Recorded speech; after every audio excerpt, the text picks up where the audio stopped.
Bluepoint's team had the unenviable task of remaking an 11-year-old game with a cult following and making it look and play the part of being the very first game developed from the ground up for this current generation of consoles. And that's exactly what they did.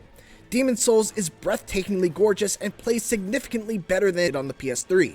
Not only thanks to the graphical power of the PlayStation 5, but because of smart quality of life changes and light touches that modernize some frustrating aspects of the original without ever sacrificing the relentless challenge, puzzle-infused boss battles, and style that made it such a landmark game in the first place.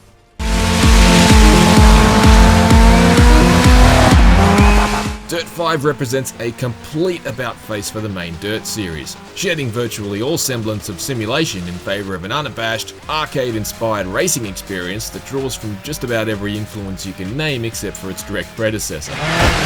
It's not especially deep, and there isn't as much variety in the career mode as it claims, but it's fast, frantic, and extremely handsome, and the wild and wacky stunt track editor truly has its hooks in me.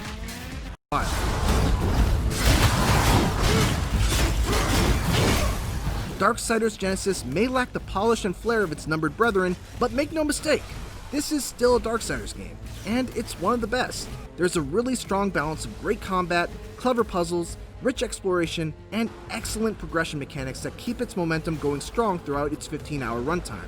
I wouldn't say that I think this is the new style that should be the new standard for the Darksiders series going forward, but I do hope this spin-off isn't a one-off, because there's a ton of potential here to explore.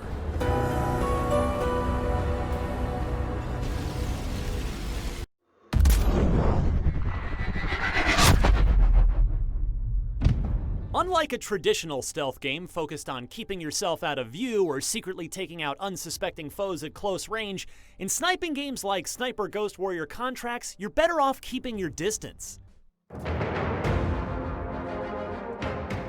Sniper Ghost Warrior Contracts is a streamlined sniping simulator focused on specific objectives within open-ended mini-sandbox levels.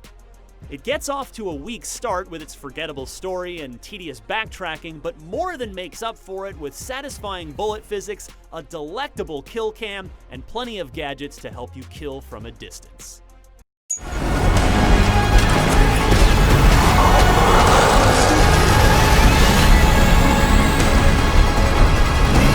Certain landmark games in recent years, like The Legend of Zelda Breath of the Wild and Red Dead Redemption 2, have managed to successfully tread the line between the rigidity of realism and the exhilaration of pure escapism. Death Stranding possesses similarly lofty ambitions, inventive ideas, and a sprawling, spectacular map, but it's all been saddled on a backbone made of repetitive mission design and arduous traversal that simply can't support its weight over the full course of the journey.